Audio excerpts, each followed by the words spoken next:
And lastly, we have some recommendations for Harley-Davidson moving forward. We think that they should focus on moving into international markets, particularly in Europe.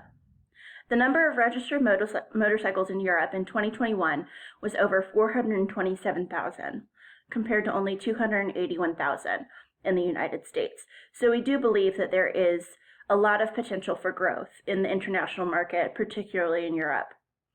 We also recommend that they find an approach for younger, more non-traditional riders.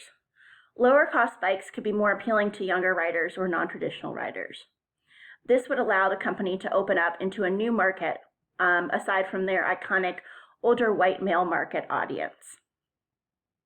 We also recommend different style of bikes, as that could be another approach to appeal to different types of audiences that they haven't appealed to in the past. Thank you for watching our presentation on the Harley-Davidson. We hope you enjoyed it.